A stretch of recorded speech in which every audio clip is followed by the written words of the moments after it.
Rashan Anthony Francis was a 42-year-old from Scranton, Pennsylvania. He was originally from New York City and loved music. On November 6, 2018, Rashawn called his mother to say people were after him and that they wanted to kill him. He then hung up. Rashawn did not answer any following calls. He was never seen again. I'm Ed Denzel, and this is Unfound.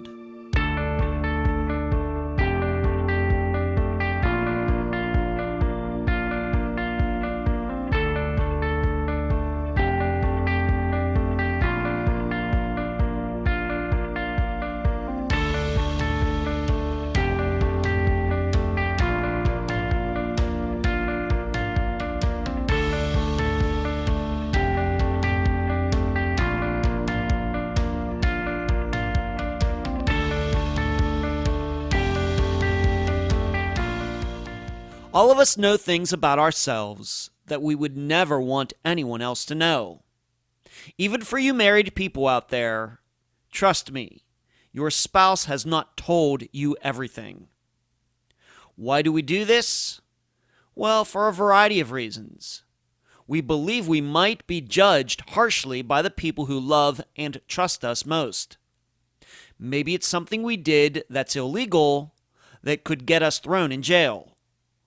Or it could be as simple as we want a piece of ourselves that is our own, a tiny part where we can find comfort. And if we were to let other people in on it, then everything wouldn't be as special.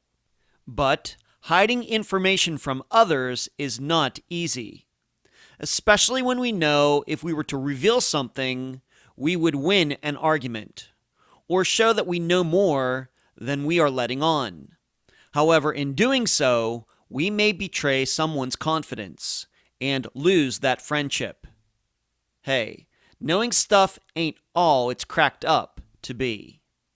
Well, in the disappearance of Rashan Francis, as you will hear, he withheld a somewhat big piece of information from his family, at least for a while. Then he was gone. And we're left to wonder who else connected to this case is keeping secrets. And now a summary of the case. This is brought to you by my friend Megan Linez's website, charleyproject.org. I also need to thank Megan for pointing today's guest in Unfound's direction. Rashan Francis was the oldest of 6 children. Yes, 6. He grew up in New York City, and although he didn't graduate high school, Rashawn loved to work. However, with job prospects in the Big Apple not being that great, in 2015 he moved to Scranton to live with a guy he thought was his cousin. There, Rashawn got a job in a factory and everything seemed fine. Yet problems then arose. The so-called cousin was not a good guy. He ended up pocketing Rashawn's rent money on multiple occasions. Then, Rashawn started to make comments during phone calls with his mother that caused her to believe he was having some kind of mental episode. Yet, these incidents seemed to come and go. So, on November 6th, 2018, midterm election day, Rashawn should have been headed to work. However, he called his mother to say people were after him and they were going to kill him. Yet, Rashawn never mentioned who wanted to do this. He told his mother to tell everyone he loved them. Rashawn then hung up. His mother tried calling him over and over. Rashawn didn't answer. He was never seen again. Later, a video surveillance camera from November 6th showed Rashawn walking by himself in Dixon City, about 6 miles from where he lived. Unfortunately, no searches for Rashawn have been done in either the Dixon City or Scranton area. On the surface, Rashawn's disappearance looks very much like David Schrader's or Keith Fetter's, where a man had some kind of paranoid episode and ran off. This very well could be the situation with Rashawn. However, in trying to answer the following 3 questions, we might find other possibilities. Number 1, why was this so-called cousin so quick to post on Facebook that Rashawn was dead? Number 2, why did someone else post on Facebook that Rashawn had been murdered? And number 3, is it a coincidence that Rashawn disappeared right before his wife, a woman who Rashawn kept as a secret for a long time, was to move from New York City to Scranton so the two could finally live together? Rashawn's family is somewhat convinced foul play has occurred. The guest for this episode is Rashawn's mother, Denise DeGraff. Unfound News. Mark your calendars. Next Thursday, July 29th at 7 p.m. on her YouTube channel, Dr. Telesco and I will be getting together again for another great show. I anticipate it will last at least an hour like the others have. We will be discussing the disappearance of Megan Lancaster, along with the corruption in Portsmouth, Ohio. Next, please look for another Unfound Now to be released within the next few days. I haven't decided on which recent disappearance I will be analyzing, but I will make sure all of you know when the new video appears on the Unfound Podcast Channel on YouTube. Finally, the plan as of the release of this episode is that I will be driving to Pennsylvania in early August to see my dad for about 10 days. I'll be taking all of my Unfound equipment with me, so I don't anticipate many changes in doing my work. But we shall see. Where you can find Unfound. Unfound supports accounts on Podomatic, iTunes, Spotify, Twitter, Instagram, Facebook, Deezer, and YouTube. Speaking of YouTube, on Wednesday nights at 9 p.m. Eastern, please join us for the Unfound Live Show. All of you can talk with me, and I can answer your questions.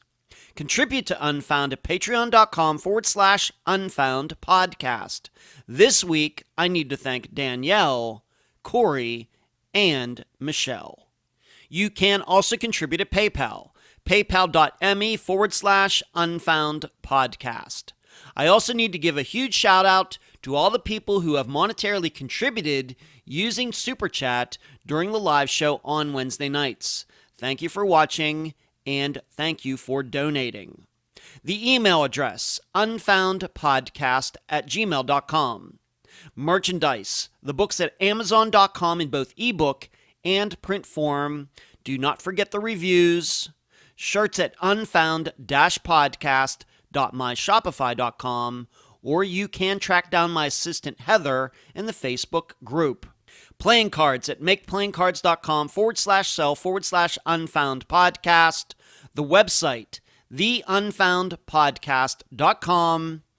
And please mention Unfound at all true crime websites and forums. Thank you.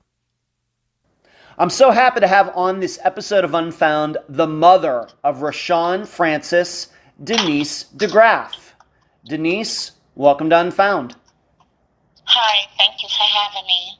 I'm very happy to have you on the program, Denise. And I think a lot of the listeners know that I'm originally from Pennsylvania, so that when we have a Pennsylvania disappearance, it certainly gets my attention. And so I'm very happy to have you here.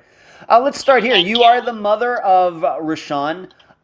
Let's just talk about your family in general. How many children do you have? Where does Rashan fall in the line of your children? What's your family like, etc.? Okay. I have 6 children. Wow. The 4 oldest were born in the Virgin Islands in St. Thomas, Wow. where I was raised at. I was born here in New York, but my mother, she took us back to her country, to the Virgin Islands in St. Thomas, U.S. Virgin Islands. Also, Rashawn is the first oldest. Wow. Tamisha is the second. Kalia, and then Kadisha, and then they was born in the Virgin Islands in St. Thomas. Okay. Which is part of the United States. Yes, of course. Yes. my other the two boys, Earl Jr., as known as Boo, and my son Dede. Wow. I call him Dede. That's his nickname. It's short for Deson. You know, because some people can't pronounce it, so they say all kind of thing, and I have to keep correcting them. Yes. For myself, as I stated before, I was born here in New York, and I was raised in the Virgin Islands. That's where I was mostly raised at, and went to school and everything. Okay, and when you say in New York, I mean, I don't know if we want to give out your exact location or anything, but when you say New York, you said New York City. Yeah, New York City. New York City, okay. And so you have 6 kids, and you don't have to go through all the ages. So Rashawn would have been the oldest. How old is he, and then how old is your youngest? How many years is there difference between your youngest and your oldest? A lot of. The youngest is 21. Wow. He goes with the year every year. Mm-hmm. Yeah, he's 21. Okay. And Rashawn is let me see. He was born in 76, so that will make him like 44. Wow. So 20 years difference. Yes. Look at you. All right. All right, Denise. Very similar situation. My biological mother had me 20 years after her first child, so I know a little bit what that is like. Okay, so you have a big family, and where did Rashawn? You say you were in the Virgin Islands. You're in New York. Where did Rashawn grow up? Where did you raise him? I raised him in New York. I brought them up here to New York, and they was raised here. Okay. And how did all, it sounds like it was, you had Rashawn, a boy, then you had, I guess, 3 girls. How did those 4 that were kind of maybe closer in age, how did they all get along? They get along good. Good. Was he a good big brother to them, looking out for them, making sure, no funny business or anything? With he was close with his siblings. Was he? Okay, good. All right, so you have 6 kids, 20 years from the oldest to the youngest. Fantastic. So let's move on to this. Let's just talk about Rashawn specifically. Let's talk about what was he into. Obviously, you have 6 kids. Was his personality maybe a little different from everybody else's? His interests, his hobbies, his education? What can you tell the listeners so they, so they can get a feeling of, that they kind of knew or know Rashawn as well? Okay, Rashawn liked to sing. When I say sing, he liked to rap. He liked rap music, and he liked all of that. And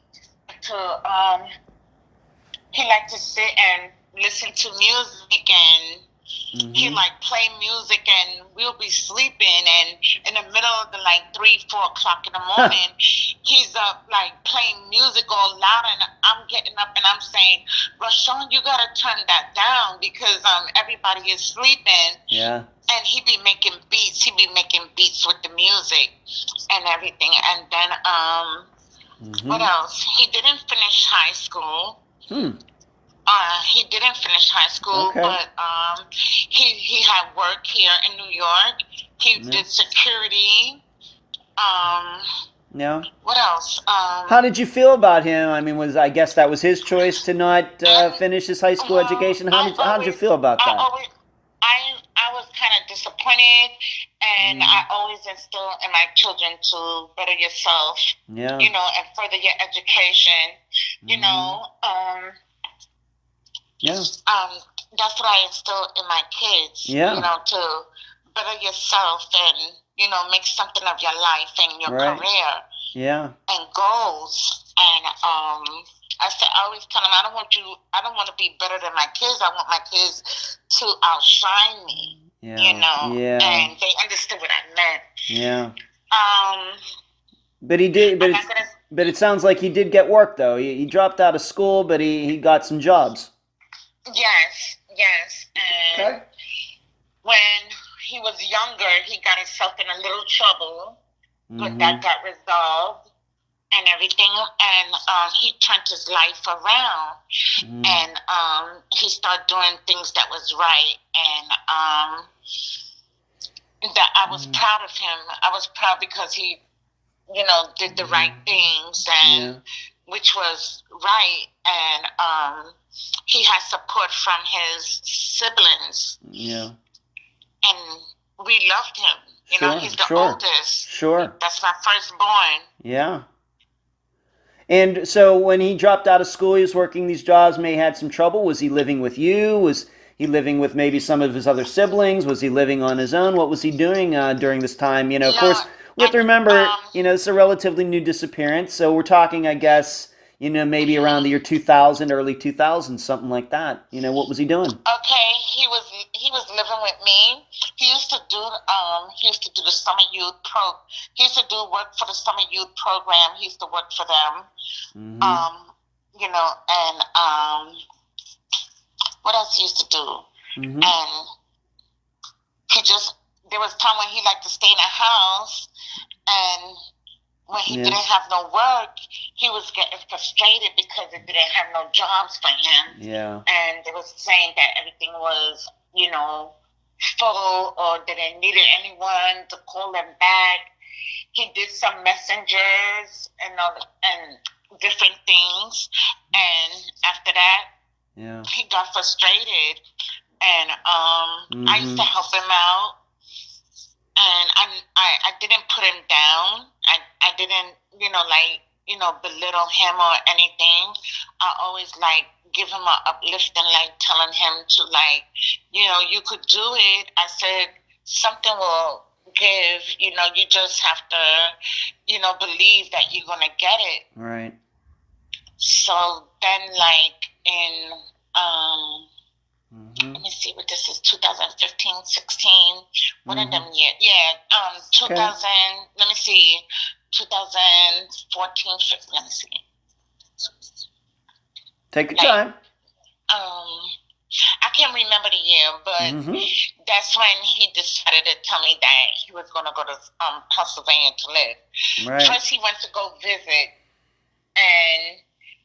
and when he called me and he said, "Oh, I'm going to come up for my things, and I'm going to take," he said, "I'm not going to take everything, but I'm going to take some things, and I'm going to live down there to, to get my life together." He said, "I'm going to have a job lined up for me and everything." And I was like, I told him, "Don't go down there.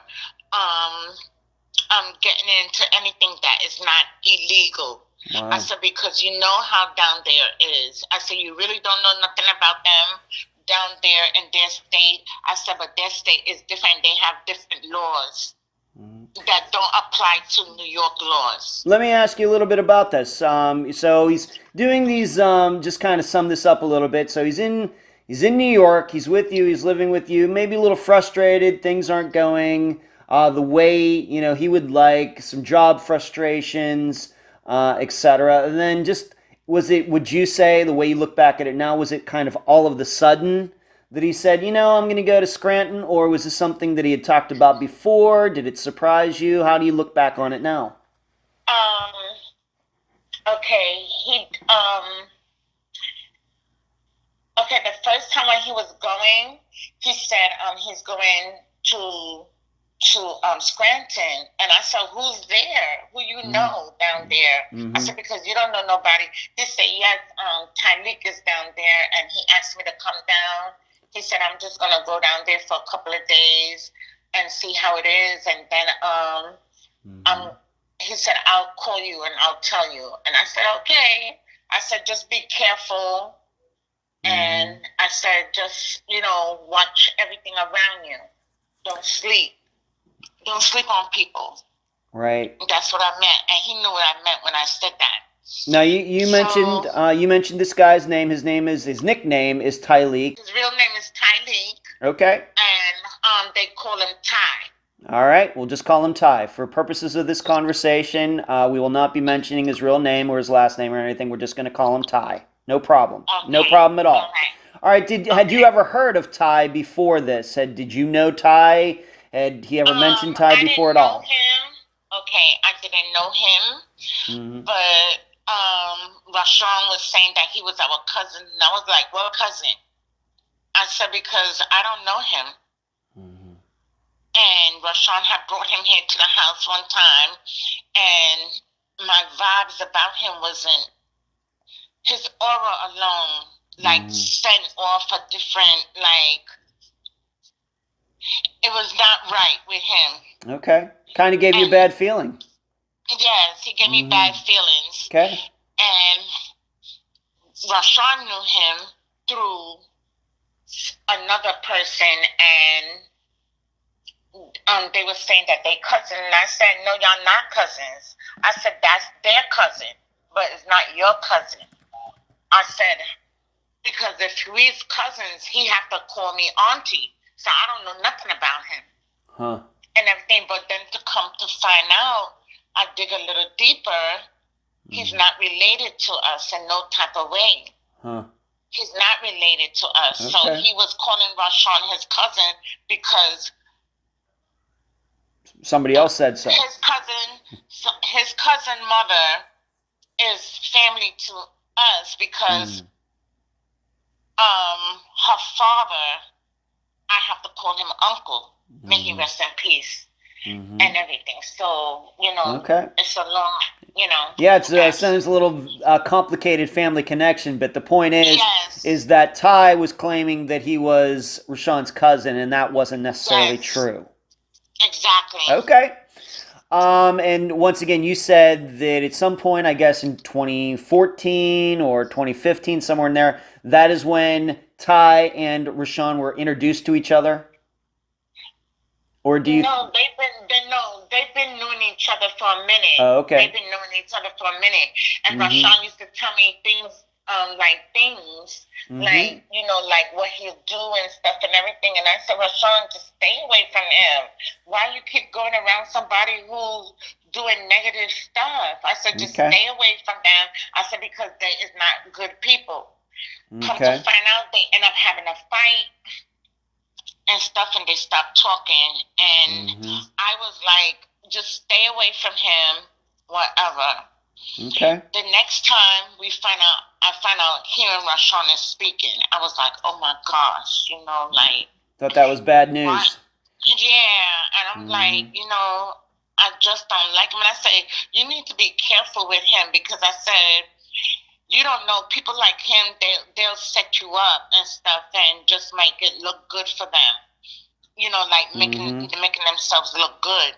Okay. So Rashaan said, he said, yeah, Ma, I know. I said, yeah, because I said, we know. I said, we know things. I said, it's not that we know things, it's the vibes that you get. And when you get these bad vibes about a person, that's what you should do. Go with your instincts. Now I have to ask you, your instincts. Now I have to ask you, if you can say, did Ty and Rashaan ever get in any criminal trouble in New York before they ended up together in Pennsylvania? No, Rashaan didn't get in no criminal activity with Ty in any kind of thing, because I would have known. All right. I would have known, because the police officer would have been calling me or something, or Rashaan would have called me and said, oh, Ma, or he'll call his siblings and tell them, don't tell Mom nothing. Okay. Because I know how it's going to be. I know exactly how she's going to react. Right. Okay. I got you. Okay. I think every mother knows exactly what you're talking about. Every child does too. All right. So even though I guess what you're saying is, even though you had a bad feeling about Ty, he did not get Rashaan into any criminal trouble or anything in New York. No. Okay. So how did it, and then once again, to the best of your knowledge, how did Ty end up in Scranton and convince and influence Rashaan to come down and join him in Scranton? I don't know. Don't know. Okay. I don't know. Okay. That's totally. But I have a funny feeling. Okay. I just have a funny feeling. Okay, that's totally fine. But Rashaan, you can just give the year. What year did Rashaan go down? And I guess we'll get into a little bit more of this a little more later. But what year did Rashaan go to Scranton, and he and Ty ended up being roommates? What year was that? Okay, I can't really pinpoint the year because right now, he was down there for like either like 3 years, like 3 years, like, let me see. And he went missing in 2018. Mm-hmm. She was there for 3 years. Okay, so let's say 2015? Yeah, something like that. Okay. 14, 15. And Okay. it was like during was it in the summertime? It was either in the summertime, like going into the autumn, like around in August, something like that. Okay. Because he he came for his coat and everything. I remember when he came back to New York, he came to get his coat and stuff because he said that it was starting to get cold and he needed his coat. Right. Yes, I remember that. It gets cold in Scranton, that's for sure. Okay. Yeah. So what did he do? So he goes down there. You're worried about him being with Ty, but he does get a job down there. What does Rashawn do? He does work down there. What's he do when he gets to Scranton? He was working in a factory I think it was Arlington Industries or something like that. Okay. In Pennsylvania, in Scranton, out there in Scranton. Okay. And he was doing good. Okay. He was doing good until when he used to call us. He used to call me all the time to speak to us, and there was times he'll go back and forth, like come to New York and then go back, and be with us and hang. And he came to my sister had a Thanksgiving, and he came and he was there. And then he ended up leaving because he said he had to go back because he had to go to work. And I said, you have to go to work on a Friday? And he said, yeah, Ma, I got to go to work. Yeah. And I said, that is crazy. And then I said, wow, and everything. Yeah. So I said, you're a workaholic. I said, because that's how he is. When he was here in New York, he's like that. He's a workaholic. He'll work. Okay. So how many times did you say, just roughly, how many times did you say, once he went to Scranton, how many times did he go back to see you, other family members, in that time before he went missing? Let's say that's approximately these 3 years. How many times did you say he went back to New York? I can't pinpoint it, but he used to come back and forth and everything, and then suddenly he stopped coming, and we used to like, Rashawn, why you not coming? And then he started saying certain things, and we was like, no.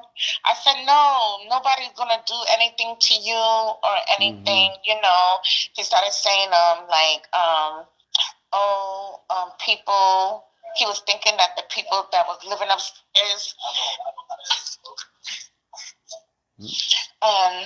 he was saying that the people upstairs, the other neighbors that I had that was living upstairs, that they was, he said, he was saying that they have people coming after him.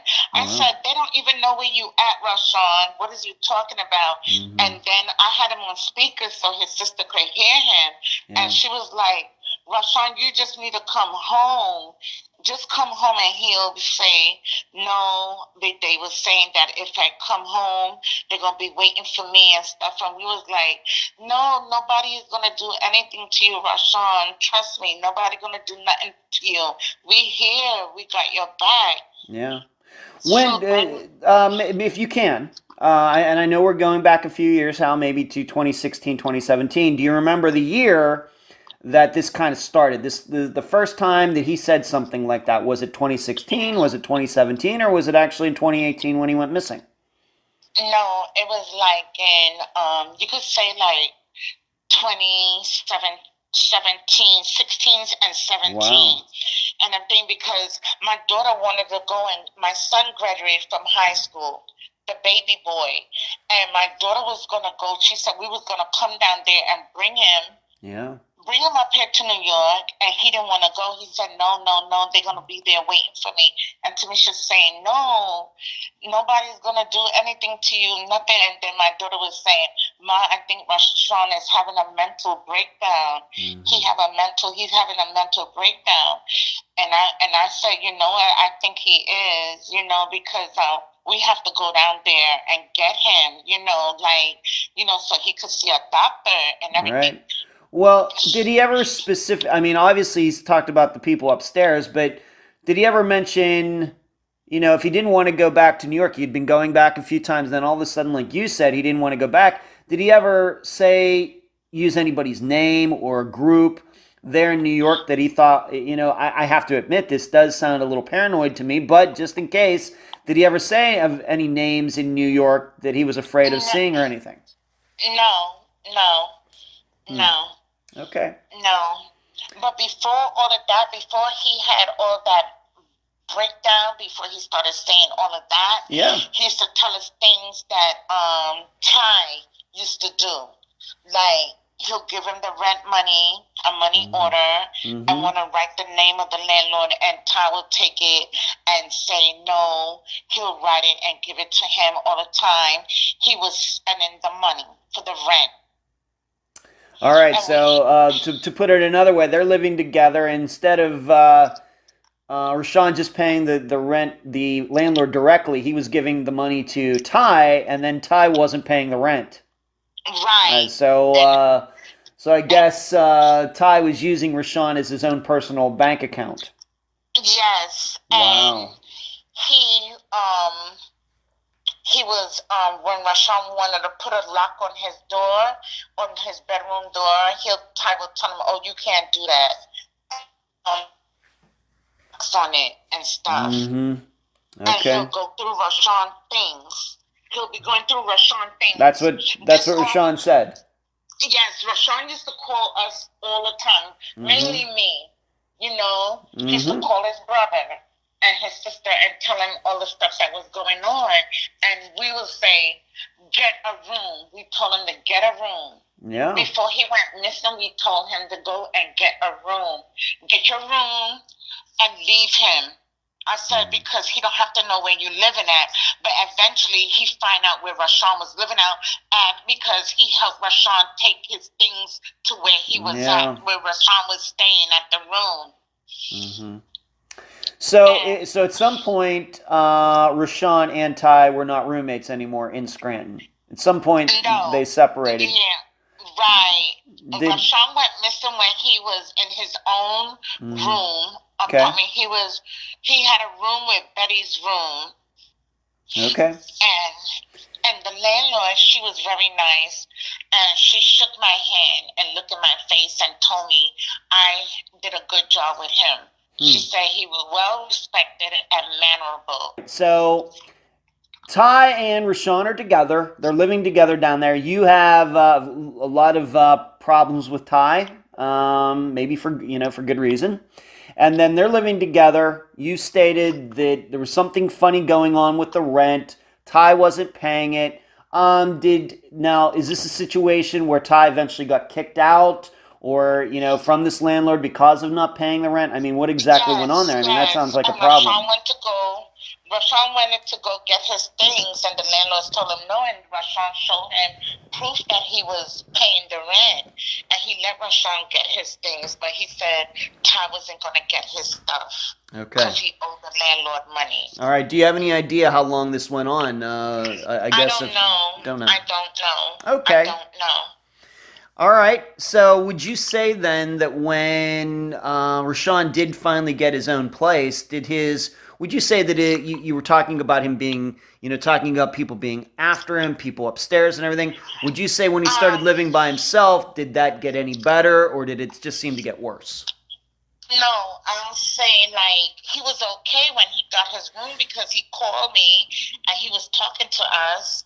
And I had him on speaker, and his sister was listening, and he said he got his room. He was happy and everything. He was happy. Okay. He was real happy, and he felt relieved. And everything. The only thing, say, if he ran out of money or anything, we'll send him money. I'll send it Western Union. We'll send him Western Union money, enough money for him to have to what he needed for. And he'll tell us stories that how Ty will just pop up to his home without him calling Rashaan, and he'll pop up and asking Rashaan for money for his daughter's birthday cake and this and that and everything. I said, Rashaan, you don't have to do nothing for him. I said, that's his problem. He have to do that for himself, because that's his child. He have to do that. He need to be a man and grow up and do what he has to do for his child. Not coming to you like you're supposed to give him anything. You're not entitled to. So I said, you better not give him nothing. He said, no, I don't got anything to give him. And I told him, and he was telling me, he said, Rashaan told me that Ty said to him, oh, you got the money because you get paid so-and-so. Because Ty used to work at the same place where Rashaan was working at. But eventually, Ty got fired. You got fired. You told me that. Okay. All right. So Rashaan gets his own place. Ty's still hanging around there. He gets fired from that job. We don't know exactly if he got another job, what he's doing, but he does know this new place where Rashaan is by himself. To your knowledge, did Rashaan and Ty ever get into any fights? Or ever any of this? That was up here in New York. That was here in New York before all that went down. Okay. And sometimes I blame myself for because I felt that I should have stopped him from going. And but then when your children are grown adults, and what are you gonna do? And you have to when I'm gonna say let go, but when I mean let go, I mean like let them venture out and hold their own and be more responsible as an adult. Yeah. And I blame myself. I keep blaming myself. It's easy to do, but don't do that. Okay, don't do that, Denise. That's not helpful, and it's not even factual. Don't do that. Don't let the guilt get to you, because you shouldn't feel guilty. You shouldn't. I just need to cover a couple more things here about the what was going on before Rashaan went missing. Now we should know though that even though Rashaan seemed to be having these things going on in his head, it sounds to me like some of it wasn't true. I'm not saying it all wasn't true, but at least some of it wasn't true. Being fearful about going back to New York. I'm not sure what to make of that, but he was continuing to go to work, correct? He was continuing to go to work. He used to call me. Yeah. He'll call me and we'll talk. And we'll be talking for like hours. Sometimes we talk for hours till he get to work. And he said, okay, Ma, I'm at work now. I'll call you later when I'm on my break. And I said, okay, and stuff. And then he will say to me, Ma, when y'all coming back down here to visit me again? He said, because I miss y'all. I said, well, we planning to come down. We're planning to come down and see you. This is before all of this, before he even went missing. We was planning to go down there, and I said, I was telling my daughter, we have to hurry up and get down there to Rashaan, because that's when he started thinking that people was after him. He didn't want to come to my son's graduation, thinking that people was going to be at the graduation waiting for him. And we was like, Rashaan, you're going to be in the car. It's not nobody going to follow the ride or anything. I live uptown. I don't live downtown. I live uptown in the Bronx. Okay. I have to ask, any history of mental illness in your family? If you can say that, anything at all. From my understanding, these are family members that I never met, but I understood that they had mental illness in our family, but they passed on so many years ago. Yeah. So, you just don't know. I don't, Okay. All right, so he's down there, working, seemingly having a problem with Ty. It does sound like that, but he's going to work. He has his own money. I guess his new landlord, where he was living at the time he went missing, had nice things to say about him. So even if he did have some mental issues going on, for whatever reason, he was still taking care of his business. Now, however, we do need to talk about one more thing that I think maybe a lot of people are going to be surprised by, is that Rashaan was actually married. Is that right? Yes. We were shocked too because I was shocked, and I was like, went to Michigan because I heard my daughter saying, I was in my room and Rashawn was standing in the living room, and she said to Rashawn, she said, "You married, Rashawn? You got married?" And he said, "What are you talking about? What are you talking about? I'm not married." And he took off the ring and he put it on another finger. And Tamisha said, "Don't lie, Rashawn. Why are you keeping it a secret? Why are you so secretive? You could talk to me. Why are you so secretive?" But that's how he was. He was very secretive. Well, all right, so, but we have to put this all in the context. Do you even know what year he got married? To be honest, no. All right, so it was very secretive. You were not invited to the wedding. I guess none of your children were invited to the wedding. Nothing. But it's so funny that his best friend sent me pictures of the wedding, but you know, it wasn't like a huge big wedding, but it was like they went to the courts and got married. Not the courts, they went and got married, and I'm not gonna put the business out there like that, but it was like for. Yeah, you don't have to. You don't say anything. You don't. Denise, don't say anything you don't want to say. But I guess I have to ask. Please don't do that. All I want to ask you is, did he get married before he went to Scranton? Before he moved to Scranton? Do you even know? Yeah. He did. Yeah. Okay. Yes. Okay, he did. She was to go down. She was to go down there because they was gonna. She called me. I mean, no, what happened? Before all of this and everything, and when I found out that he was married, he had came up here to New York, and it was around his birthday. And his wife was doing a little gathering, like a little party for him and stuff and everything for his birthday and their anniversary. So I didn't know until like afterwards, and then I told my daughter, and she said, yes, she knew that Rashawn was married. I said, why didn't you say that? But I heard you saying something, but, you know, and everything. And then she was like, Mom, you know how Rashawn is? And I was like, All right, very secret. Did you ever, before he went missing, did you ever get to meet his wife? Yes, I did. Okay. I met her, and that was it. Okay, so how... She had called one time to ask for Rashawn, and she called a house phone. And I said, who is this? And they asked to speak to Rashawn. And I said, hi. I said, she was very nice and polite and everything. So I was polite. And I said, can you please tell me who's speaking? And she said, his wife. And I said, his wife. And I started laughing on the phone. I bet you were. And I was laughing. I said, what? And I said, no, you playing games. And I was like, you joking. This is a joke, right? And I was just laughing. But then anyway, and then the next time when she had called me, she called me the next day, the day after Rashawn went missing. And she had called me and she said she's trying to get in contact with Rashawn. Okay, well, we don't want to rush ahead. We don't want to rush ahead. We'll get to that. That's fine. We'll get to that. No problem. But I do need to ask you a little bit more. So is it your then impression that at the time of Rashawn's disappearance, he disappeared in 2018, could they have been married for 5 years?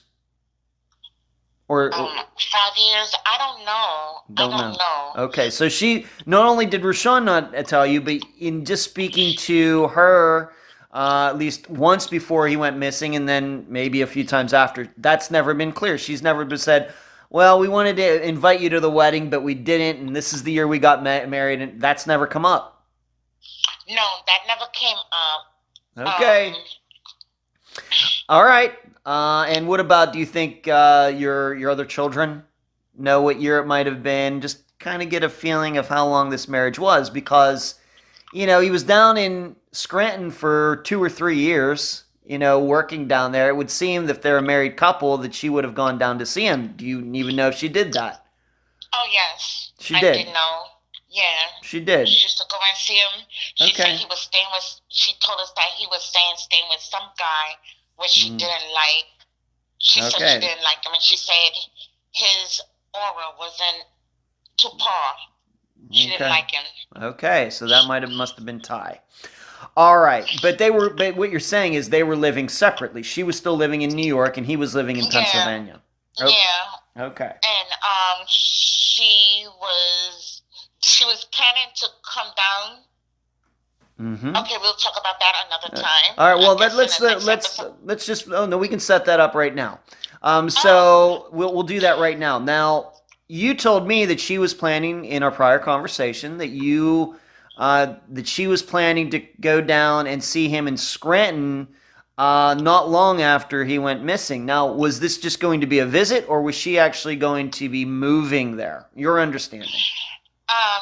They was going to go look for a apartment. Wow. For them to live together down there in Scranton. Huh. And everything. Okay. Yes. All right, so this was going to be a big thing. This is going to be a big deal, a big move. They were going to be living together after being separated for a few years. Yes. Okay. Well, she's working up here. She's still up here, and she's working. Okay. And right. she even texted me and said happy birthday to me. Wow. Okay. Well, when was your birthday, Denise? June 22nd. All right, so about a month ago. Okay, we're doing this interview. By the way, listeners, we're doing this interview on July 19th, 2021. Okay. And now, I haven't asked you this. Did Rashaan have any children from any other women, or no children? No. None at all. No. Okay, but his wife, she had at least one child from a previous relationship. Yes. Okay. Yes. He's a teenager. He's a teenager now. Yeah, and she told me that he loved Rashawn. Okay. He loved Rashawn. All right. So, just for the listeners, so we're going to sum this up before we get into the day of his disappearance, November 6, 2018. So, he goes to Scranton with his, ties down there. Rashawn's convinced that Ty's a cousin. You don't think so. I'm convinced that, that might have just been a line, not something that was actually true. So they lived together for a while. Ty and he don't get along. We have the rent issue, but Rashaan does get a job. He's working that job, but of course there's a big secret out there that he's actually married to a woman who still lives in New York. And then in the year before he goes missing, he starts to display some unusual, saying some unusual things. I don't know if his behavior was unusual. He didn't want to come back to New York, but I don't know if he was doing anything crazy. He was just saying some things that I don't know if we totally believe them or not. However, maybe we could believe at least, some of it. Maybe somebody was after him. He wasn't very specific on this. So then on top of that, his wife is thinking about moving, and them moving in together, Scranton, get an apartment together, and of course this would be a big change for both of them. So that's everything that was going on in Rashaan the couple years before he went missing. So we now come up to November 6th, 2018, and you actually spoke to Rashaan that day. Why don't you tell the listeners about that? Okay. Before he went missing, I spoke to him that Monday. He sounded okay, and he sounded okay, and he was all right. And then the Tuesday morning, he called me again. He called my house phone, but I didn't pick up. And then he answered. He called my cell phone, and I answer it. And I said, "Hey, Rashawn, good morning. How you doing?" And then he said, "Mom." Okay. And I'll never forget that day. And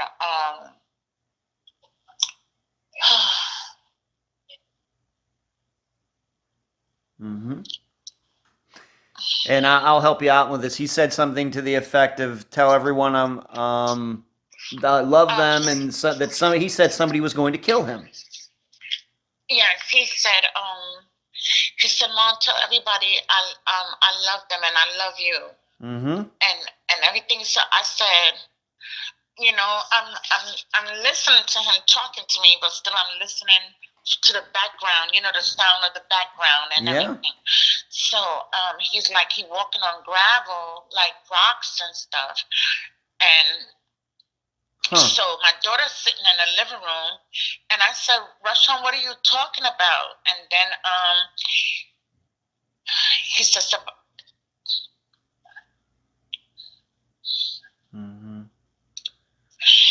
He just sounded very worried. He was very distressed, wasn't he? Yes, and he said that they're gonna kill me, and I said, who's they? And everything. And then I said, what are you talking about, Rashaan? What is going on and everything? And he said they set me up, and I said, who set you up? What are you talking about? And then I started crying, and then he said, no, before I started crying, and I said, who set you up? And he said, they set me up. He said, they set me up, Mom. And I said, what are you talking about? Set you up like how? And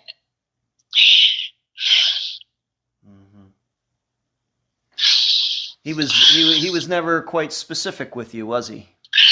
Yes, he wasn't specific. And then he said, they're going to kill me. And I said, who? And then I started crying, and the phone went dead. And Tamisha's in the background, my daughter, and she's like, Mom, what happened? What happened to Rashaan? What's going on? What's going on? And everything. And I'm just crying. And she said, Mom, you got to calm down. We don't want you to get sick and everything. So I kept calling Rashaan back and everything. And every time when I keep calling him that day, I kept calling his phone. And it just kept going to voicemail. It just kept going to voicemail. So after that, so what you're saying is after you had that conversation and the phone went dead, and that you immediately tried to call him back several times, maybe 100 times. Yeah. And that day, so many times that day, I kept calling his phone. Calling his phone. And I didn't get answer. My daughter, she's like nervous, and she was like, oh my God. She said, Mom, I'm going to go. She said, I'm going to go to vote. She said, because I know you're not dressed right now, and you're distraught, and you need to get yourself together. Gather yourself together. But she said, because I have to go to work, and I can't call out right now until I find out what is going on and everything. Definitely. She said, what you need to do, if you don't hear anything, call the police in Scranton. Call the department there and everything. So I did go and vote, but I was so nervous. I messed up the ballot like 2 times, and they told me, like, if I messed up the 3rd one, I won't get no more ballot. And I said, okay. And I couldn't think clearly or anything. Of course. And I came home. I didn't eat nothing at all for that whole day. All I was drinking was water. And and I was hurting all inside because I'm trying to figure out what happened to my son. And then I started thinking back on the things he was saying, that people after him and everything. And I was like, and then Tamisha said, Mom, you think Rashaan went into a mental breakdown, that he, like finally had it where he, and I said, I don't know. Being that, I have to ask you this, being that you found out that he was married that day, did you ever call his wife? Did she ever call you and say, hey, I've been trying to call Rashaan and he's not picking up? Did you talk to his wife that day, being that you finally did find out about her? I didn't have her, at that time I didn't have her number. I wish I did, but she called me the next day, and she called me the next day, and she was saying, she said, hi. She said, hi, Miss Denise. She said, and she was very respectful. And she was like, hi, Miss Denise. She said, I'm calling Rashaan, and he's not answering his phone, and just keep going to voicemail. She said, have you heard anything from him? And I started crying, and I was telling her and everything, and she was, I was telling her, and I was crying and stuff and everything. So she said, could you please keep me posted and keep me? And I said, yeah, I'll keep you and everything. I said, right now, I have to go because I have to call the police. No, she called me that night, and I said, I had another, my sister was calling me on the other end and everything, and she was trying to find out what was going on because she heard about it, and I didn't want to call her and tell her nothing about Rashan because Rashan is her favorite nephew, and I didn't want to tell her nothing because she has a pacemaker, so I didn't need her to be falling out and I'd be the cause of it. That's why I never told her anything. So I said, I can't tell you and everything, and then she said, no, tell me, just take your time and just tell me. And then I started telling her and everything, and then my family came to my house. They was here that night and everything, and they was trying to put everything together. And my sister, the one who I called, who had the pacemaker, she blamed Tylee. She said, I bet you he has something to do with Rashan being missing. She said, I bet everything on it. Everything. She said, I bet everything. Well, we're not going to get into any speculation here. We can't do that. When you finally did get to speak to his wife the next day, she calls you. She's trying to reach Rashan. She can't reach him. Of course, we're trying the whole entire the day before 100 times, maybe trying to call him. When you talk to her, did you and she ever talk about? Did it come up? Rashawn's been acting a little weird. He's been saying some things. Did she ever say to you, you know what? He was doing the same with me. Did that ever come up? No. Huh. She said that she was going down there to meet him so they could get an apartment, a 2-bedroom apartment, and she was to, she was to go down there, and he never responded. She said she's been calling him, and she hasn't been getting no return calls or anything. I guess what I'm asking you, Denise, is that you, and I believe you, that you say that Rashan had been showing these signs of people saying, they're after him, the people upstairs, he can't go back to New York because people are out. Did he ever say any of this stuff to his wife when he would talk to her on the phone? She never told me that he said anything like that to him. Ever? She never told me. To this day, she's never said anything to you like that? No. And you've never brought it up to her?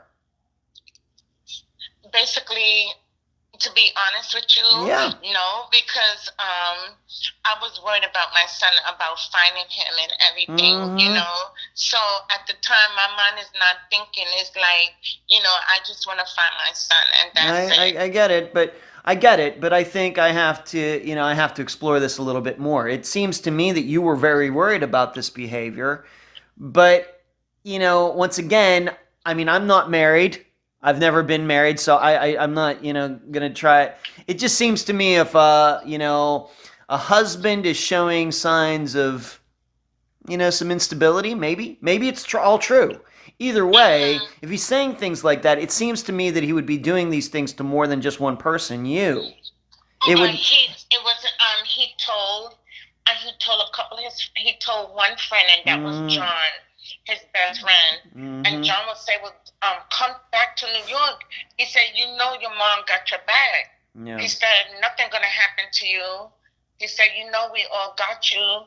And Rashaan would tell him no. Okay. Nah, he's gonna be all right. Okay, but the detectives did tell me that he was looking for depression medication online. Okay, I just want to make sure that I understand this, so the listeners understand this. Once you found out that he was married, you've had conversations with his wife. There's never been a conversation between you and her about Rashawn's the words, what he was saying before he went missing about being people being after him, etc. That's never come up. No, that was the first. I haven't heard from her until that day when Rashaan went missing. Rashaan went missing that Tuesday. The Wednesday I heard from her. And you haven't... She never mentioned to me nothing. No. Nothing. Okay, and how many Nothing times have... about... Okay, I just want to make that clear because I think generally people would think when somebody's displaying this kind of behavior, you know, saying people are after me, the people upstairs are after me, I can't go back to New York because, you know, this, you know, all these things that he was saying that you heard, it would seem to me that he would be saying that to a lot of people because this is part, you know, of who he is now, you know, if he has something going on, but it doesn't sound like that, especially since it's his wife, and I'm just surprised, I have to admit, I'm just surprised that she's never mentioned it to you either. Well, you know, Denise, you know, me being her, you know, Denise, he did say some things, some strange things to me, you know, in the months before this all happened. She never did that. No, she never said that. Okay. It wasn't like we had a conversation or anything, you know? I know. It just seems to me that it would be natural that would come up. But okay, that's fine. I just want to make that clear. All right, so she contacts you. She can't get a hold of him. And then finally, you had told me who eventually did... You eventually spoke to the Scranton Police, and you actually went down there. Why don't we talk about that? Okay. I called them November 6th to let them know about my son, and they went to do it. I gave them, at first, I thought I gave them the right address, but they never had called me back, so I had to call them back to find out why they never called me. So then they said, well, we went there, and it's nothing. We can't see nothing. And I was like, and they hanged up. And I was like, they rude. So I said, I looked at my phone, and then I found the actual address of my son, and then I called them back, and I explained to them everything, and I told them what was going on. Okay, and they went to do a wellness check. Okay. And let Rashawn, they asked questions about Rashawn, and the officer that called me back, he said, I hear nothing. He said, I'm going to be honest, like, I haven't heard anything negative about him. That all I know that the landlord says that he stays to himself. He always has headphones in his ears, like he's listening to music, and that he stays to himself. He's very quiet. He don't have no company in and out. Okay.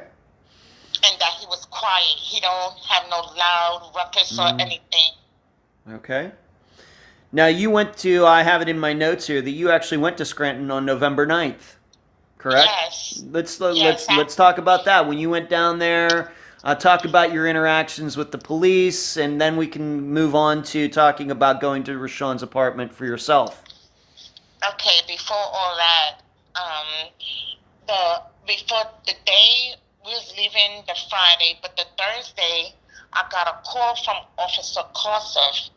And at that time, he called me and he said, well, I already did the police report, but I told him that I was coming down to do the police report. But what happened, he calls me that Thursday night. It was around 10:30, something like that. And he said, well, he's with Tylee, the cousin. And I said, he's not no cousin of ours. He's not Rashawn's cousin. And I asked him to please stop saying he's Rashawn's cousin because he's not his cousin. Uh-huh. And okay. He said, well, he asked him and he wants to he was requesting to put in a police report on Rashaan. I said, well, he can't do that because I'm the mother. Okay. And I'm coming there. I said, I'm coming. And he said, he was right in front of time, and he says, the officer says, when I'm coming. No, he said, for what? I said, I'm the mother, and I'm coming there to make a police report. That's why I'm coming. I'm entitled to do that because that is my son. I'm the last person who's spoken to him, and I am entitled to come and see my son to make a police report that he's missing. Okay. And so you showed up. Yes. All right. And while we left Friday morning, we left early, and our intentions was to stay there for the whole weekend and come come back. And what happened was that while we was driving, we was in Pennsylvania, but we didn't reach into Scranton. And my niece sent a text to my sister, and my sister said, "Oh no, he's on Facebook posting that the mother is already down here in Scranton making a police report." And Ty did this. Huh? Ty did this. Yes. Okay. Yes, and everything. So my sister said, "Oh no. She said, "This don't look good.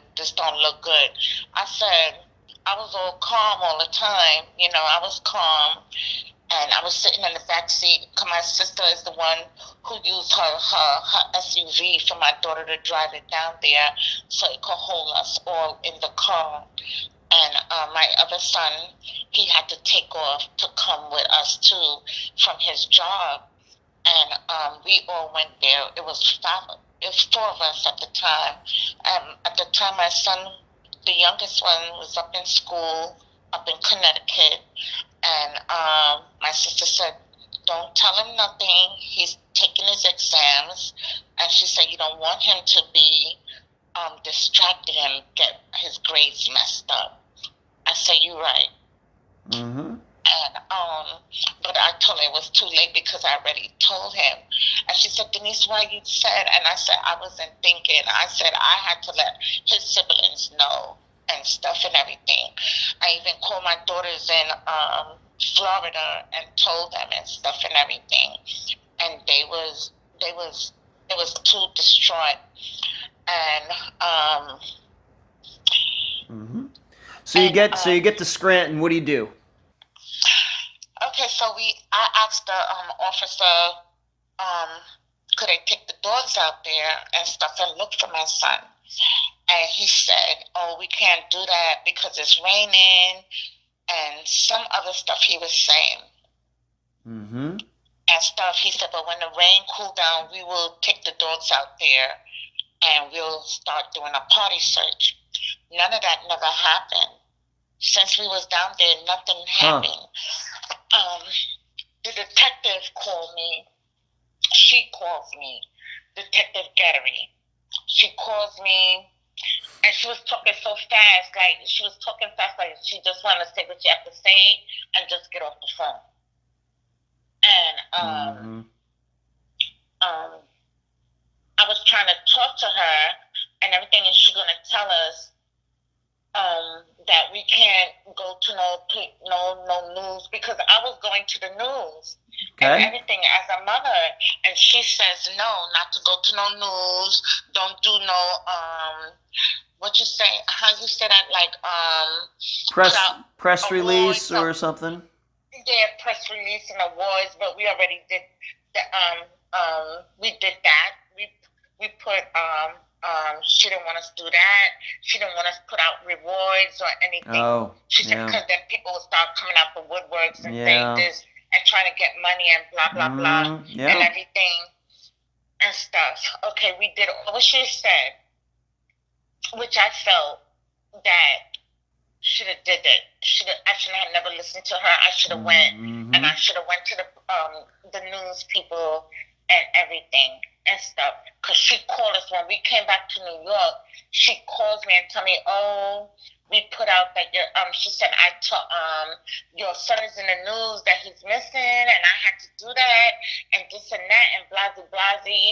I wanted to go off on her on the phone, but I didn't. I said, "Let me keep my composure and everything." And I was like, "How dare she?" Because after I got off the phone, my daughter was looking at me. She said, "Ma, I know you want to say what you got to say, but just say it out because you're home. You're not in Scranton. Just say." And I said, "Oh, what I had to say and everything." I said, "How dare she?" and everything. I was using obscenities. I was very upset. And I said, because she's the one, same one who told me don't do that. And I wish I'd never listened to her. I should have did it because the hotel we were staying at there was the news place right there. Yeah. And I was like, I was very hurt and everything when I try to call her, when I call her and leave messages, because they said, call us and we'll answer and everything, we'll get back to you. We did that. We're in New York. They know we live in New York. So they're not going to call us and everything. She never called me. She not even once called me. And when she called me when she felt like it and everything. When was the last time you spoke to the Scranton Police Department? October 23rd, 2020. So 10 months ago. I did keep going back. 9 months ago. I kept going back. My family and I was going back and forth. Yeah. And everything. When I went back the second time when we went back, it was December in 2018, and that was the winter recess here in New York. I don't know how it is in Scranton, but it was the winter recess, and we went there, and we stayed down there, and they wanted me to do a DNA. They just show us a picture of Rashaan by himself, where they see it all on the newspaper with him in the jeans and a backpack and a blue, white, and red jacket. Yeah. That's what she showed us. And she was telling us, he was at the McDonald's in Dixon City. We're gonna talk about that. I don't want to rush into that just yet. Okay, I don't want to rush into that. But I guess what we're saying here is your overall interaction with the Scranton Police Department has not been positive. Nothing. Okay. It sucks. It really sucks. Okay. And I want to ask you this. When you were down there, when you went down there the first time, November 9th, however long you were there, did you go over to Rashawn's apartment? Did you go inside? Yes. Did you look around? Yes. The landlord. We went to go see the landlord after we went to after we went to see them, and we was in there for like an hour and something. We left from them, and I said, we're going straight to Rashaan. And then after we get to Rashaan, I told him, I said, we're going to go and we're going to stay at a hotel where we're going to find a nice hotel where we could stay at and everything. So I said, we don't want nobody knowing where we at. Mm-hmm. Really. Because we was thinking about Ty. Right. We don't want him to know where we was at. Okay. And everything. And he, so at that time, we went to Rashan place, and we talked to her, and his sister. I came in, and the sister was looking at me, and I said, "Hi, good afternoon. I'm Rashan Francis' mother. I would like to speak to the landlord." And she told me to hold on. She went in the back. And she came back, and the landlord came back, and she was very nice to me. And she came straight to me, and she shook my hand, and she looked me straight in my eyes, and she said to me, "You should be very proud of your son. Well respected, well mannerable, always helpful, good. Always." She said, I could say he was one of my best tenants. Did the landlord know that did the landlord at that point know he was missing? Yes. Okay. Yes. She knew because Ty called her and told, before we could even get to her, Ty already contacted her. So he's kind of infusing himself into this whole thing. Yes. All right. He infused himself into it and called the landlord and told the landlord that I was coming and this and that and everything, because she told us, and she said that he was very trying to be very I don't know what the word to use, like trying to throw like authority, like she must listen to him and stuff. Like he's the authority on the matter. Yeah. Okay. And everything, and he's not. And she, from how she looked at us, how we presented ourselves, she said, now I see who Rashawn's family is, especially his mother, and I could tell that you did a good job with him. And I said, thank you. And I left her a flyer with Rashawn picture, our numbers and stuff and everything. to top it off, after we left, did you get to go into the apartment? I'm going to say that now.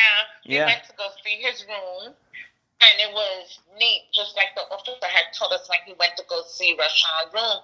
He said it was like nothing was missing, like everything was intact, like his room was so clean, like you couldn't find nothing. Okay, like, so nothing unusual. Nothing unusual. Yeah, yes. His room was clean, and his bed was made up. Everything was, you could see like a bag of clothes, like he went to the laundry or something. Okay. And he just put it there. Anything that you would say unusual at all? Did he leave behind any ID? Did he leave behind his wallet? Nothing like that. He left his bank card. He left his bank card, and I took off the bank card. Okay. And I brought it home with me. I took it, and I said, he probably don't got no money. He probably, whatever he did, whatever happened, he probably didn't, take it with him. A lot of things was running through my mind at the time and everything. So, as we left, I told him, I don't know about y'all, but I'm hungry. And they say, yeah, we hungry. So we found somewhere to go and eat, and we sat there. And while we sitting there waiting for our food, Ty calls me. Now, I get a number from Maryland, and I said, who's this calling me from Maryland? Because I don't answer no number that I don't. If it look unfamiliar to me, I'm not answering. Me too. So I said, I said, it better go to voicemail. If it don't go to voicemail, that means it wasn't worth it. So then it went to voicemail. So I was eating, our food came and we was eating and stuff and everything. So then after we finished something say, check that voicemail. So I checked it, and I played it for my sister and my other two children to listen to. And my son, Boo, he was frustrated. He said, oh my gosh. He said, I wish I could see him right now and everything. And I said, no, Boo. I said, we don't need to bring that drama here. I said, let's leave it. I said, because when we leaving out of Pennsylvania, we're leaving out with respect and dignity. Nothing like rowdy and everything. No, we don't want that. We're not coming down here for that. I said, leave it all in God's hand. And that's what I said. Okay, so Ty's trying to reach you while you're there. You don't want to see him. That's just going to cause a problem. Yes, he said, he left a message saying, he said like this. He said, Denise, this is, I'm saying just exactly how I'm saying it now. That's exactly how he said it. And I still got that voicemail. Okay. And he said, Denise, this is Tyreek, Rashawn's cousin. You need to call me. You need to call me as soon as possible. And everything. My number is so, and everything. He said, because we need to talk. And everything. So my sister said, he sounded like he demanding you. Right, very demanding, yeah. That's how he was with the landlord. He was demanding with the landlord. Okay. That's the word I wanted to find. Okay. He was very demanding. Well, you found it. And so my sister said, don't delete it, keep it, and everything, and you could play it for the detectives. And I did play for them. Everything we found everything that was sent to my sister and everything, the police have all of that. They have everything that he was posting and everything. They have it. Well, yeah, we'll get to Ty. We're gonna talk about Ty quite a bit in a bit. So I'll give you all the opportunity for that. Just want to make sure that we go in an order here. All right, so you go to his apartment, and you go to Rashawn's apartment. Nothing out of the ordinary, no signs of violence, nothing stolen. The landlord has very nice things to say about him, but I'm going to ask you the same question about the landlord that I asked you about his wife. Did the landlord at any time say, Rashawn said some things to me, like people were following him, he was paranoid? Did she ever say anything like that? No. Okay. She never told me anything like that. She just told me that he was kind. Mm-hmm. He was good. He was a good person. He was a good person. Okay. I believe it. I believe it. All right, let's move on to this. Now, you already kind of mentioned it a little bit, but I do want to talk about it a little bit more in depth. So there was a sighting of Rashaan where there's a picture of him, which by the time the listeners are listening to this, they will have seen it. Where is this picture taken? How did the police find it? How did you find out about it?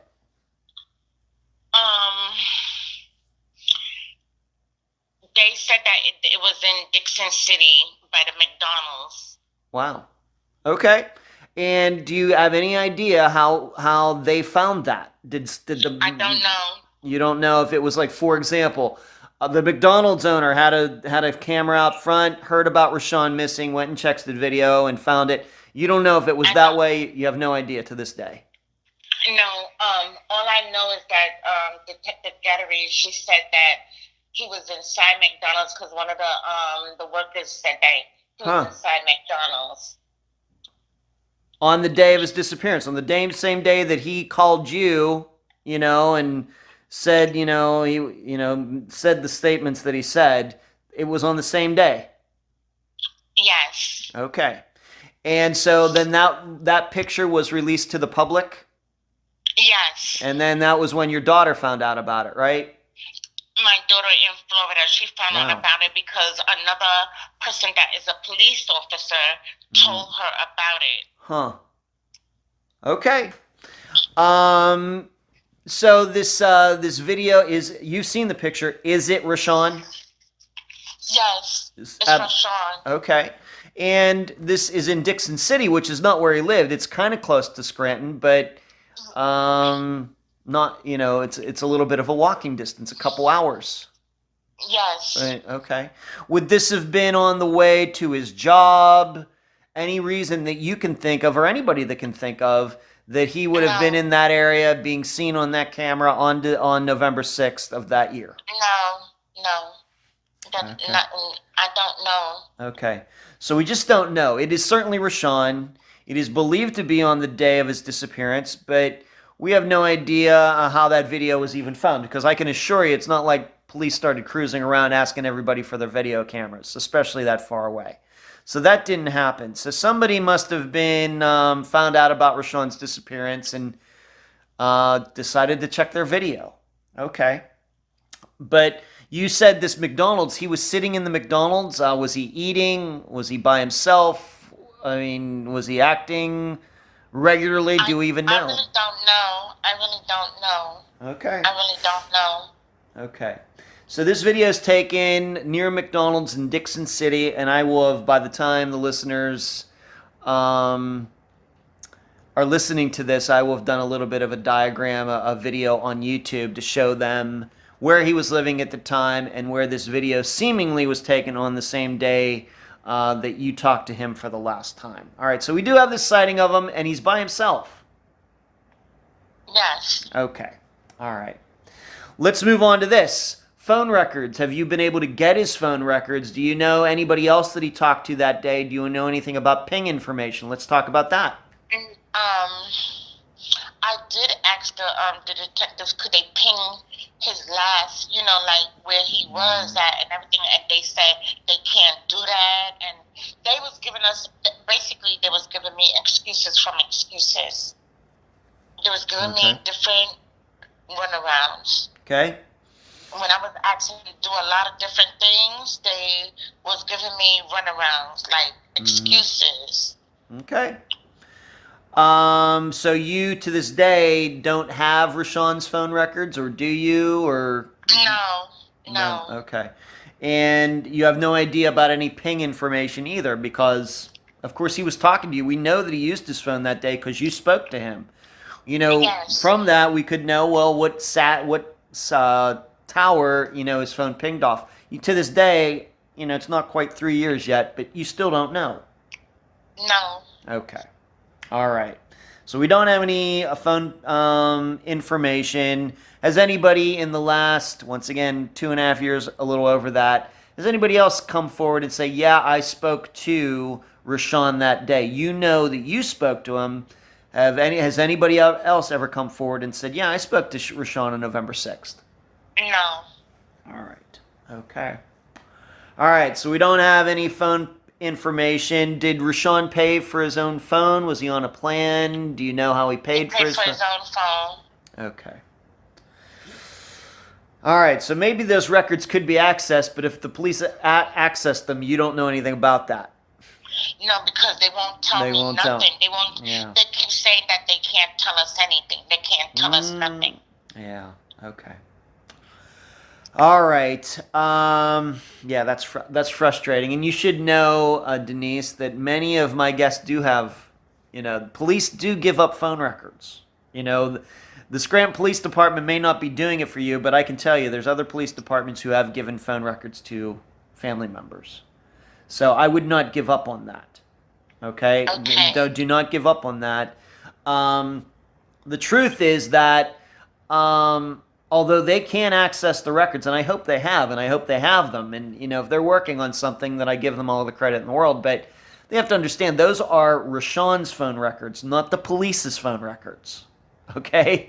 It's not like the police were paying for Rashawn's phone. Rashawn was paying for Rashawn's phone. And as a member of his family, as his mother, I think you should have a right to them. Okay, that's my opinion. And you can tell him I said that. All right. Okay. All right. So I think that I think probably the phone records and phone ping stuff is something that you should continue to work on very zealously. Okay, with a lot of energy. Okay. Because yes, that's true. Because wherever that ping was, that's probably where in the area he probably is in. Yeah. Or who knows what it might reveal. For example, I'm not saying this is true for the listeners, but just saying, what if you were to find out after he spoke to you that he spoke to Ty? Just as an example. I'm not saying that's true, but that might, help the investigation. That, might help you as well, knowing something like that, for sure. Now, we'd already talked about this before. Of course, we know that Rashawn was walking by himself from that picture. Have any searches at all been done, to your knowledge, anywhere in the Scranton-Dixon City area since 2018? To be honest, yeah, I want you to always be honest. No. Okay. I would say no because when we asked them, they said they gave us excuse after excuse. Mm-hmm. They said, they couldn't do this because it's all the way out in the woods. They don't want to do too much. They can't do that. They have to have special gear and boots. That was Detective Gallery talking. Yeah. She was the one who was saying, because it was her and Detective Uher, and she was doing most of the talking, and she was saying, we have to have certain gear to go out there and look for him, because I said, that's my son out there. Yeah. And everything. And she has a child. So, you kept saying, you got to get home to your child. Like you're trying to rush off the case. But you're not helping. Mm-hmm. You're not helping. Yeah. They didn't do nothing. To be honest, they haven't did enough. Okay. They didn't do enough. All right. So once again, we have, and it very well may be their fault. We don't do theories on interviews, but we're open to a lot of different ideas. At least I am right at this point. But it very well could be one of those choices. Could be that for some reason Rashawn walked off all by himself. I'm not telling anybody what to think. But if that's the case, it certainly would warrant, maybe some searches should be done in the area where that video camera, caught him on, on video. True, because she did say that that's like over there by the wooded area. Yeah. And I asked her, could y'all go and look for him there? Yeah. Okay. So, once again, to your knowledge, all these months later, like 30 months later, and no searches to your knowledge have been done.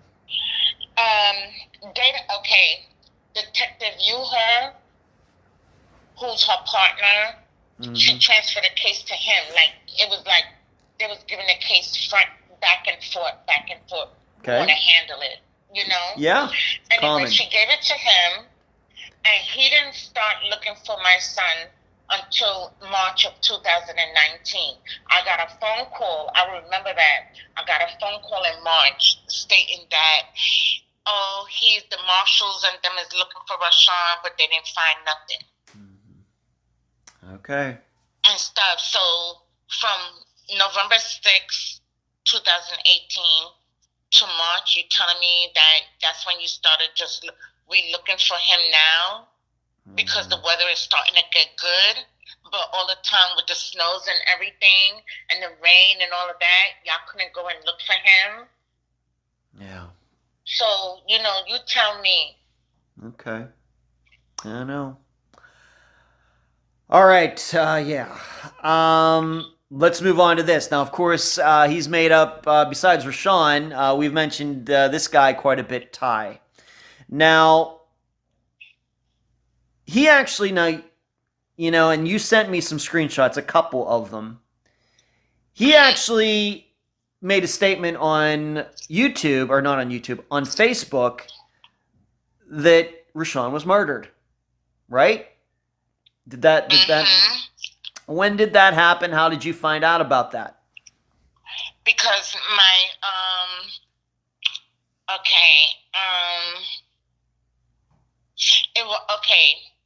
in 2019, somebody was saying happy birthday to Rashaan and everything, and a friend of a family was texting me, and she said, "Who is so and so?"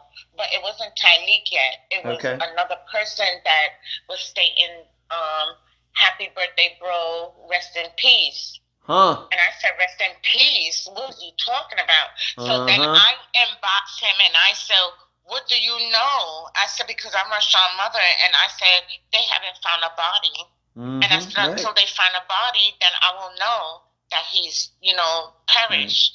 So I said, "Do you know something that I don't know?" And he never responded. That's that guy Jaheim, or whatever his name, Jermaine, or however his name is. Is he friends with Ty? I think so. Okay. I think so. All right. I think so. And then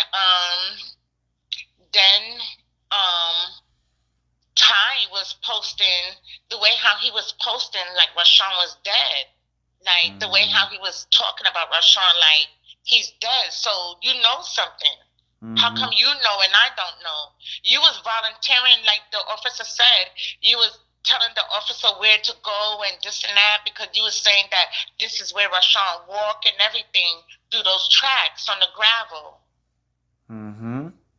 So the police did speak to Ty? Yes, they did, and the detectives brought him in for questioning, but obviously they had to let him go and stuff and everything. And then they brought him in another time because I had to tell Detective he's writing like Rashaan is dead. The way how he's posting like Rashaan is dead. Yeah, and what was interesting to me, I'll just tell the listeners my own experience with this, is that we haven't used Ty's full name and what he goes by on Facebook. We're not going to do that. No. But I had an opportunity to go to his Facebook account, that he was the same one that he was using back in 2018. I had to scroll the whole way back down, and this is a guy that posts several times a day on Facebook. This is consistent. But if you go back to that time right after Rashaan went missing, there's a period of about 6 weeks. There's hardly anything there.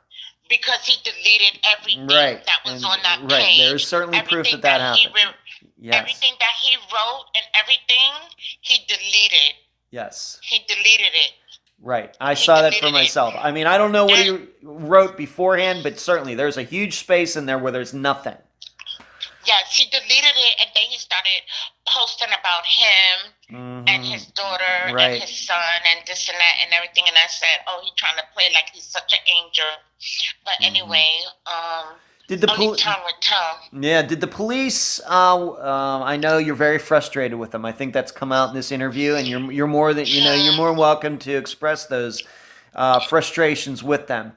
But after they spoke to Ty, have they ever talked to you about Ty? Did they ever say, "Well, we're looking at this"? Nothing? No, because the way, from my gathering, whatever Ty was telling them, Ty was belittling Rashaan. he was like making Rashawn like he was a bad person. And the police told you this? No. Who told? I got this from a family member. Okay. And I'm not gonna say nothing else because I don't want her to get in trouble. All right, and you don't have to use any names. But I'm just, but I have to ask you, Denise. I'm wondering how this person, woman or man, would know that, because they're high official in a federal job. Okay. And so this guy, my family member. Okay.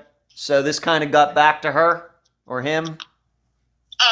Yes, it got back to them, and they spoke to the detective Uher, and the Uher was telling her all these different things, and she said that she told him that she don't believe it, like he's not like that, Right. And everything. She helped raise Rashawn, so why would he be doing all these different things when he wasn't?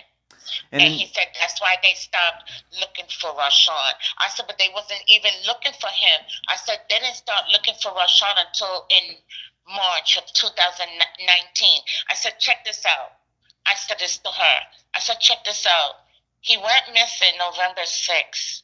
2018, and you're going to start looking for him in 2019 of March?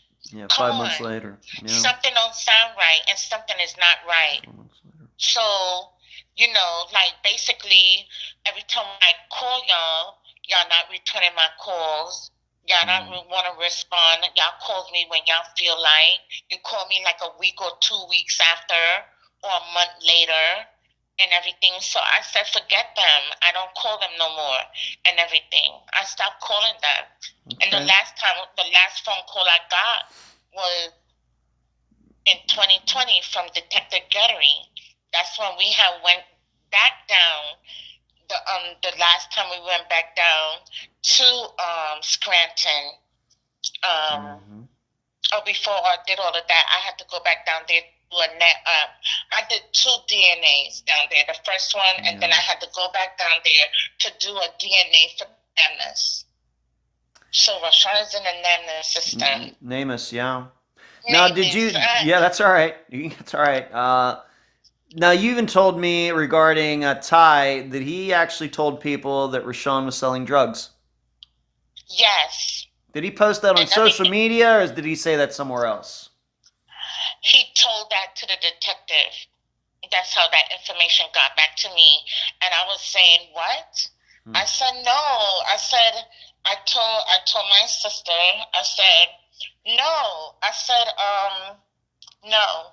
Okay. I said to her, I said, what time did he have to do that? He had a job that he had to be to work from 3 to 12 at midnight. And then from there, he could go home. So I said, I talked to Rashawn. I said, I told her I talk to Rashawn every day. Every day. So what time do he have? I said, sometimes, there was a time a couple of times I've been on the phone with him when he's going to work. And I'm talking to him until he reached to his job. So, and I said, he calls me on his break. So I said, what time do he have? And when he get home, he called me and said, oh, Ma, reach home. I'm going to go take a shower, and I'm going to go to sleep, watch some TV or play some video games. And he's a gamer. He like to play games, like the Nintendo and the PlayStation. Yeah. Yeah, so he liked playing those kind of games and stuff and everything. So I said, what time do he have? And my sister was saying, Denise, calm down. You already know. We already know. She said, but you can't go like that to the detectives because they're going to say, oh, you distraught because your son is missing and you don't want to believe nothing and this and that. And she said, you have to listen to me. She said, although I have a degree in criminal, she said, I'm going to tell you what you should do and what not to do. And she did.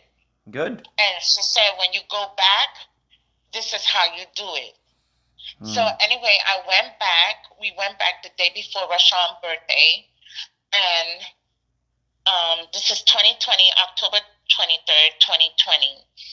And we get out the car, and I go to the no, first I press the door like thinking you could go in, but you can't because they have it locked and you speaking to the intercom. So I press it, and the officer was like, "Yes, can I help you?" I said yes, and I stated who I was and why I was there. And the officer said, "What? You come here about a case that is 2 years?" I said, "Well, it's not 2 years yet." I said, "Next month will be 2 years."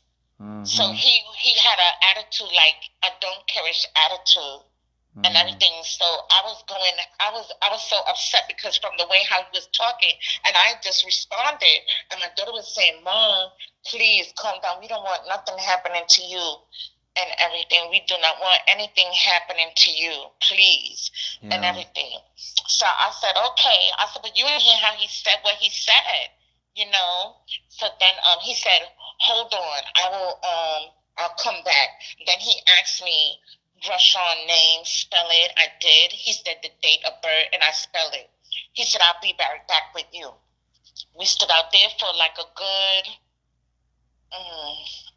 I'd say like a good 40 to 50 minutes. Wow.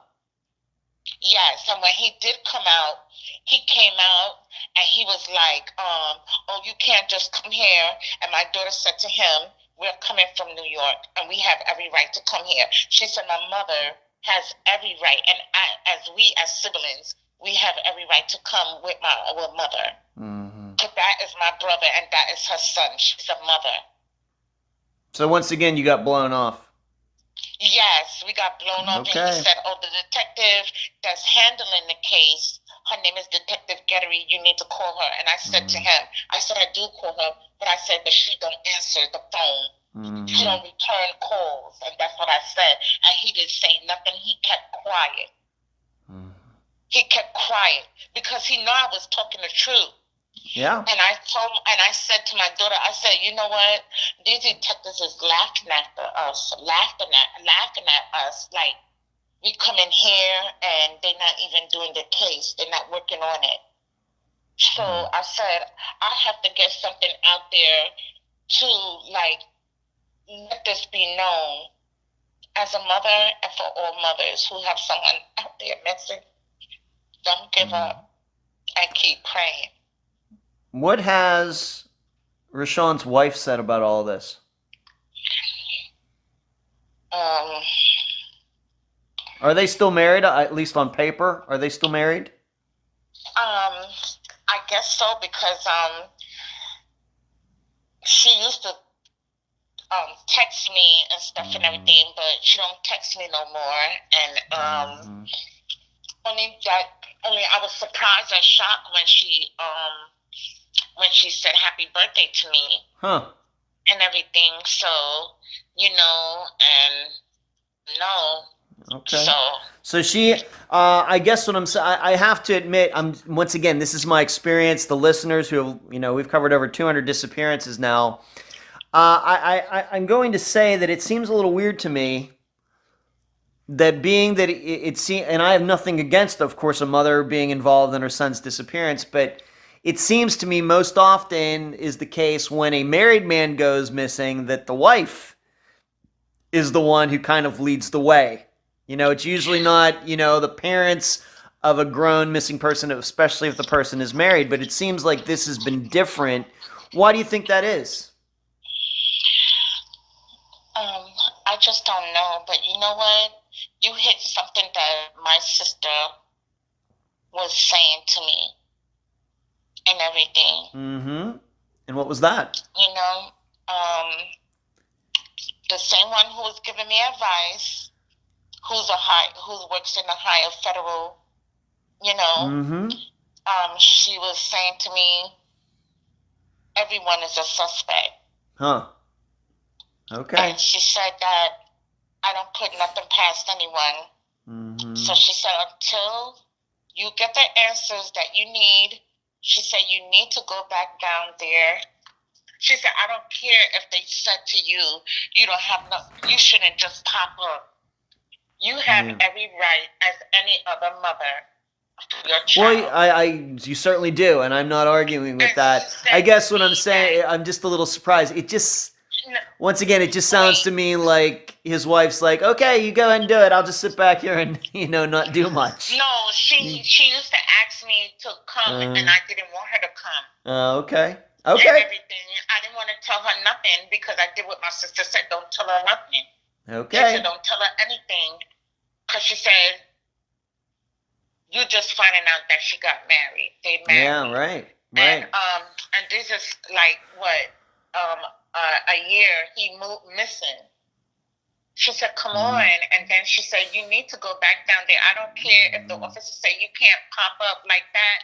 You have every right. And you go back down there and you tell them you want them to reopen the case and reevaluate everything. Do a reevaluation. Yeah. And if they don't, she said, you go to someone who's a higher official, someone who could help you.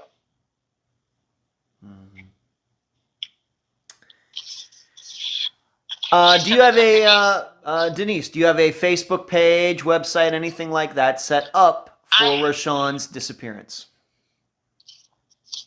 Okay, there was a time I did have one for him, but his sister had did something about him, about his disappearance.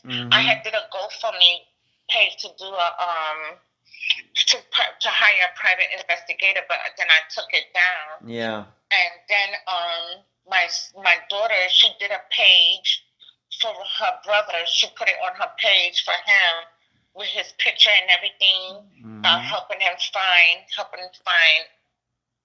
him. Yeah. And everything, What is that? We did that. Is it still out there? Her page, Mish Franchise, MISH. Franchise, FRANCHISE. I have to ask, Denise, is there a reason you just don't have a Facebook page set up for his disappearance exclusively, like many people do? I don't know how to go about it and how to do this. Okay, well, maybe one of your children can show you how to do that, but that probably be something you should think about. Just a page dedicated to having pictures of him, the details of his disappearance, contact information, etc. It has all of that. And if you can't figure it out, I'm sure one of your children, friend, can set that up for you. And make you an administrator on that. That would certainly raise the profile of Rashawn's disappearance. More people find out about it, of course, in addition to being on this program. Get more people talking. You should probably do that. You said I have to set it up with the administration? No, you can do it yourself. If you don't know how to do it, I'm sure somebody knows how to do it. Setting up a Facebook page that is just exclusively for Rashawn's disappearance. And so instead of it having, somebody's name, like your daughter's name or something, it'll be Find Rashan Francis. Okay. And just dedicated to that, and then people can share it, people can like it, can join, and can follow, as you continue to try to figure out what happened to him. And you can do that for free on there. Okay. Something you should, most of the guests who have on the program do have Facebook pages set up for their loved one's disappearance. Most of them, 90%. Okay. So I'm just going to put that in your ear, something to maybe do before the summer is over. Okay. Denise, any final words before we complete this interview? Yes. I wish that the detectives had did more. Mm-hmm. Yeah. And which they didn't. And it makes me feel like, that they didn't really care about him or anything. And and I just want closure. Yeah. As a mother, every mother wants a closure of their loved one. Right. And as a mother, I say to hug your kids tight, tell them that you love them. Whatever differences are going on or whatever, resolve it. Resolve them and come close with each other and love one another. because I used to be watching all these IDs shows and everything, missing persons and everything, but when it hit close to home, it's a whole different thing, and it hurts so much. And I think so. You don't know who to turn to, how to go about things.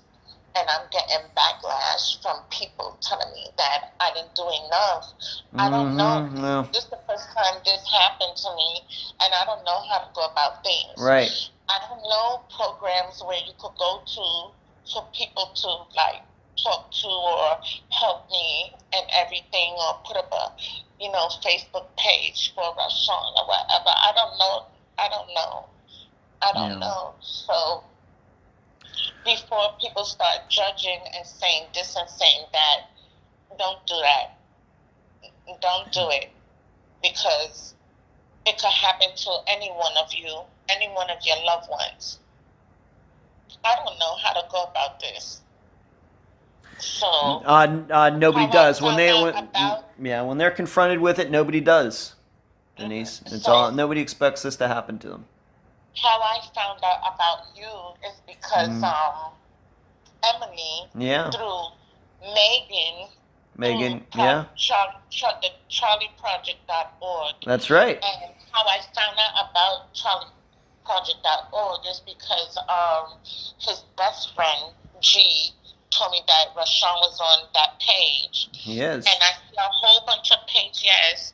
I see a whole bunch of pictures of him, and then I keep reading, going down, and I see everything that was said about him. Mm-hmm. And I got in contact. What I did, I looked up the person who's in charge of it, and I emailed Megan, and I told her my story, and I told her what was going on. Yes. And she texted me back. She emailed me back, and she says she is so sorry that I'm going through this. And unfortunately, I'm not the only one. There's a lot of families who's been going through this where the police don't do too much, and especially of people of color. Yeah, that's true. She said, it's not you alone, it's other families. Yeah. And then she wrote me back and asked me if I don't mind doing a podcast with people, with friends that she know who have missing, do about missing families. Yeah. Yep. Megan, I know Megan very well. I interviewed her on the program way back at the beginning, but yes, Megan and I are very good friends. Yes. And I told her thank you, and I'm asking everybody to donate to CharleyProject.org, not only for my son, for other missing families that out there and that could help, so they could help find, so families could get closure with their loved ones who's been missing as well. I don't know if you have where we could donate as well. We do. I talk about that every episode. Yeah, we don't include that stuff during official interviews because I don't think that's right. But that's included in every episode before the interview starts. That will be in there. But I appreciate your concern. Thank you for bringing that up. I deeply appreciate it. But we don't talk about those things during official interviews. But I appreciate you bringing. And that's all right. I appreciate you bringing it up. But it's been a pleasure to get to know you, Denise. I have to tell you, you have one of the best voices that I think has ever been on the program. You have a very unique voice that I like a lot, and I want to continue to keep working with you. On Rashawn's disappearance, we're just getting to know each other now, but until Rashawn is found, let's keep in contact with each other. You can call me anytime, message me anytime, and we'll see what we can do, what more progress we can make. Okay, thank you so much. All right. Well, Denise, and I thank you for being on this episode of Unfound. Thank you. You're welcome. And that was my July 19th, 2021 interview with Denise DeGraff, mother of Rashan Francis. I thank her for joining me and all of you on this episode. I will once again thank Megan Linez at the Charley Project for recommending Unfound to Denise. For Rashawn's disappearance, I have made a video showing you where Rashaan lived and where he was last seen, so you can understand the distance between the two. I also analyzed the surrounding area and terrain. Please find this video on the Unfound Podcast Channel on YouTube, and please subscribe to the channel while you're at it. As you all know by now, I don't do any theorizing on these episodes in regards to what I think happened. That is always for you to decide. You hear what the guest says, then try to construct a theory that fits the facts as best as possible. So I will take a look at a couple points about Rashaan and his disappearance that you should calculate into your own analysis. First, Rashaan telling his mother that people were after him, that they wanted to kill him, that he couldn't go back to New York because something bad might happen. The key point is that except for him mentioning the upstairs neighbors, who didn't even live over him anymore, Rashaan never explicitly stated any names, not even on the day he disappeared. Given that we've covered other situations like this, when the person can't name anyone, I'm inclined to believe it really is all in the person's head. Or I suppose the person could knowingly be making it all up, for some reason that is unclear to the rest of us. What's important about this is Denise admitted that Rashaan never seemed to display this behavior to anyone else. In the year before he went missing, nobody said to Denise, "You know, Rashaan has been saying some weird things lately." Furthermore, even though Denise and Rashawn's wife had several conversations, Rashawn's fear of being followed never came up. Denise never brought them up. The wife never brought them up. It leaves the impression that Rashaan only said this about being followed and people wanting to kill him to Denise. And there's this. Would Rashawn's wife really have wanted to move to Scranton to join him if he had been saying to her, "There are people here who want to kill me," like he said to Denise? I don't think so. This could be further evidence that Rashaan never said anything about any of this to his wife, which is odd, no matter which way you look at it. Granted, if she wants to call me to say otherwise, I'm willing to listen, but then I'm still going to have to ask her, "And you were going to move to Scranton anyway?" So there's that. My other point is it very well could be that Ty by himself or with others did something to Rashaan. Very well could be. There are no facts to dispute that.